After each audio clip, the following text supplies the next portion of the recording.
hi, I did some kind of like glittery type eyeshadow, like a bit punkified eyeshadow today, and I'm about to tell you a story.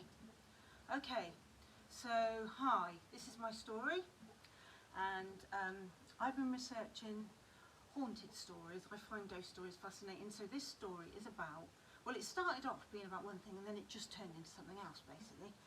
So I started to research haunted hotels, and I found a hotel in New York, and it's called the Chelsea Hotel. And this hotel was a hotel where authors and artists went. Arthur C. Clarke went there, and he wrote his book Space Oddity. They had long-term residents, and it was happening. In fact, it was listed, I think, in 1966, I want to say. It was 1966. So it was very sort of bohemian, very different, and one floor in particular was just for people that took drugs. So they took everybody. I mean, they you know, because a lot of rock stars, you know, and stuff, pop stars and that, took a lot of drugs in this time, probably still do, but in this time. So the Chelsea Hotel had one floor for these people. So anyway, so the story sort of started off with the Chelsea Hotel, and then two of its most famous residents were Sid Vicious and Nancy Spungen. For those who don't know, Sid Vicious was in a band called the Sex Pistols, which was a massive punk band back in the late 70s. And so I started to research these two because their ghostly presence is felt very strongly at the hotel.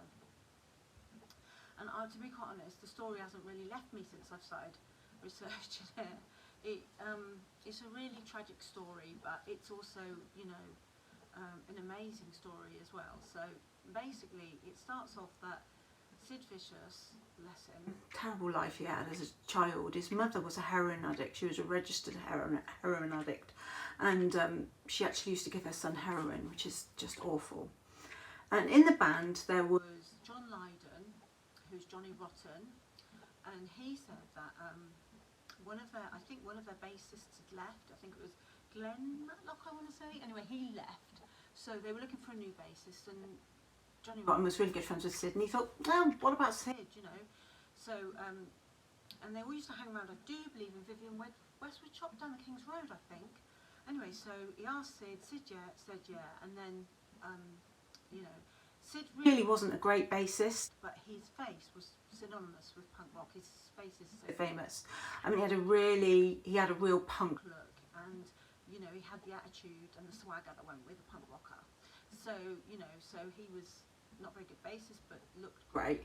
So anyway, so he joined the band, and everything was going okay. Nancy Spungen was born in America, in Pennsylvania, and she was from a middle-class family, and a nice family from what we can tell. And basically, she was enrolled into an art college, and she was diagnosed with schizophrenia, and she left the art college. She dropped out and went to New York. At the time, there was a massive punk rock scene in New York, and she got well into it. She just threw herself into this scene. I think she was a waitress and also a groupie. She used to follow the punk bands around, and she was also a bit of a drug dealer. She used to get their drugs for them and stuff. She was a very dominant and strong personality, although I've watched interviews of her and said, no, I actually find the pair of them hilarious.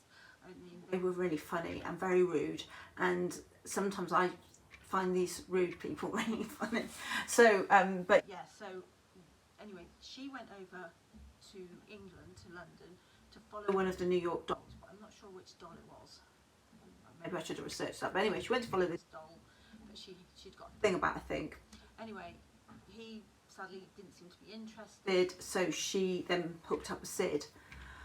And Sid was interested in her. You know, he was really obsessed with her. You know, nowadays you'd probably say it was a codependent relationship, but there was definitely a massive chemistry between the two, and they were always together. They were inseparable. But with Sid's background, with his mother, you know, giving him the heroin and everything, she probably wasn't the best person for him. So Malcolm McLaren, he was the manager of the Sex Pistols. He decided that it might be good to split them up because he wanted to try and help Sid get off heroin, and he thought they had a tour coming up in in Nashville in America, and he thought this would be a perfect time to take Sid and sort him out. So Sid and Nancy was fine about it. She said, okay, you know, go on Sid, just go. So he went off to America, but he was really missing her. He was, obviously, because he was codependent and stuff, it was really, really, you know, unhealthy and toxic, their relationship. He was phoning her, and, you know, he wasn't enjoying it because she wasn't there. And anyway, he was very clumsy. He was an intelligent person, Sid, but he was quite clumsy, and he fell through a glass window. So the tour was cancelled. So Nancy now was not only responsible for, in the eyes of the public, for getting Sid on heroin, she was now responsible for the Sex Pistols split up, which is not fair because Sid was already on heroin down to his mother. So awful. And, you know, and Nancy, you know, obviously, yes, she was on heroin, but she wasn't the one that started Sid on it because he was already on it anyway. So, you know, the band split up.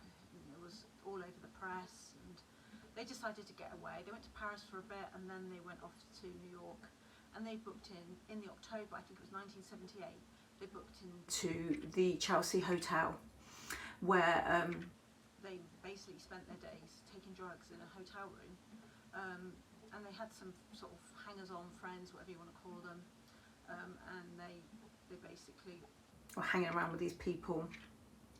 John Lydon said, you know, at the time when Sid Vicious' mother had given him heroin before he got into the Sex Pistols, he looks back on it and he was quite upset and said, I wish I'd done more. But he was a mixed up kid himself, he said, but he said he wished he'd done more to help looking back on it. But anyway, so it is what it is. So anyway, so Sid and Nancy were in this room, they were getting drugs, and people coming to the, you know, to their apartment, and there was like 5 or 6 in this little druggy gang, and like I said, one floor, they were on the floor where all the drug addicts were, and Nancy was becoming, wanting to become Sid's manager, so she managed to score him 3 gigs at Max's. I think this was a club at the time, big club, and he got loads of money because he sang a really funny version, it is hilarious, of Frank Sinatra's My Way, and it became a massive hit, and they got lots of money, which they obviously spent on drugs. After this, they had a lot of money, but they were taking loads and loads of drugs, and Nancy was becoming very depressed, and she wanted to have a suicide pact with Sid. Bearing in mind how young these two were, I was so shocked when I realised that Sid was only 21 and Nancy was only 20. Wow, so young. Anyway, so they wanted to have this suicide pact, and she kept on and on and on and on, and Sid got fed up with it. You know, he said, look, you know, I want to get clean, I want to get clean. And she said, well, you say that every day, Sid, you say it every day, it never happens. But he meant it, he did want to, and I think he wanted her to as well. And I think he thought she was just being dramatic, but one particular night she was going on and on about it. And Sid had started taking these things called tunnels, and they were like opiate based, clearly.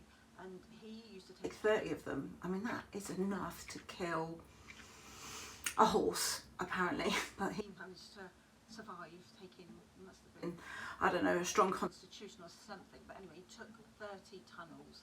And the night in question, he took the 30 tunnels. Nancy, I think she was playing around with a knife. And he passed out. And this is where the story gets weird. Because he woke up in the morning to find Nancy on the bathroom floor, blood everywhere, dead. Can you imagine? How awful. And he was off his face anyway. So he called downstairs, I think, the Chelsea Hotel reception. The police were called. When the police found him, he was wandering, agitated, looking for Nancy's killer up and down. Anyway, they asked him. At first he said he did stab her, and then he said he couldn't remember. But I suppose he might have thought because he was the only person in the room that he had stabbed her. I don't know. He was taken into custody. They arrested him, even though they found on the door frame they found prints from 5 or 6 other people known to Sid and Nancy. They still arrested him and charged him with murder straight away. Was it because they were just drug addicts, do you think? And they didn't seem to care? I don't know. But anyway, so he was charged and he went into the Holden prison. And So then we're left with a conundrum. did Sid stab her? He was out of it, so it seems to me highly unlikely that he did. Was it a drug deal gone wrong? Was it Nancy stabbed herself, as John Lydon wrote in one of his many talks on this? Dramatically, and wanted to wait. Tried to wake Sid up, and obviously he was out of it and couldn't help her. Or was it there was a guy who lived on their floor? This is interesting. His name was Michael, and he was seen afterwards with a wad of money tied with Nancy's hair tie, purple hair tie, with a massive wad of money. But somebody called 911. And there was a drug dealer called Rockets Redglade.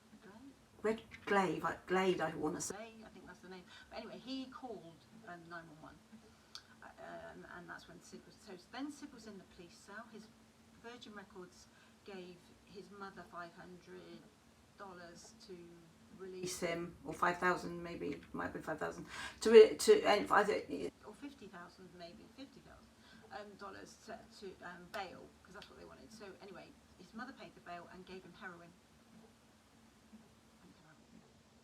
Wow.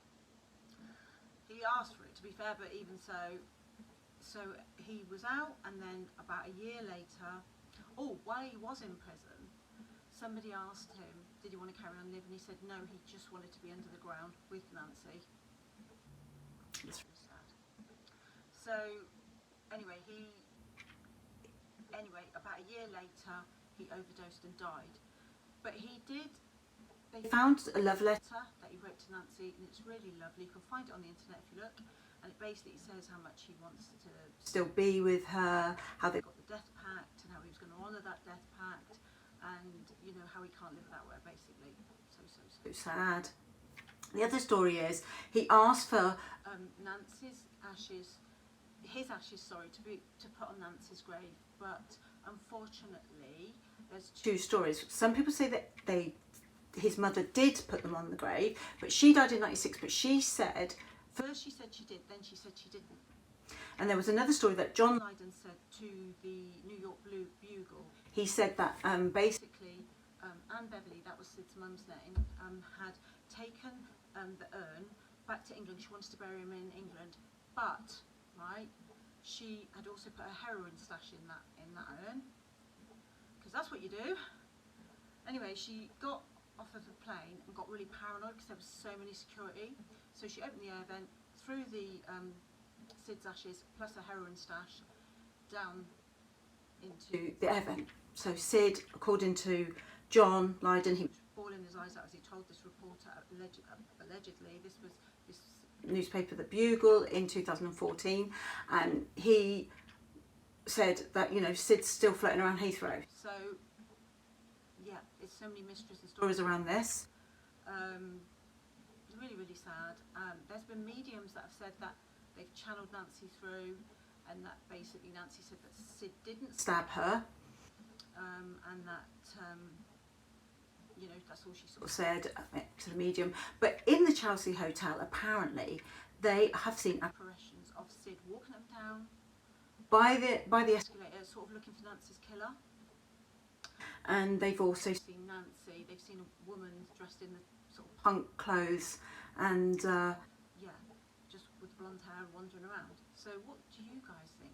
Do you think that they're ghosts? Do you think that they haunt the Chelsea Hotel? Do you think that Sid stabbed Nancy and killed her? Do you think Nancy stabbed herself, or do you think that it was a drug deal? I mean, will we ever know? I don't know, but it's a fascinating story, and I didn't realise that, how much had gone on. So thanks for listening to my story, guys, and see you soon. Bye.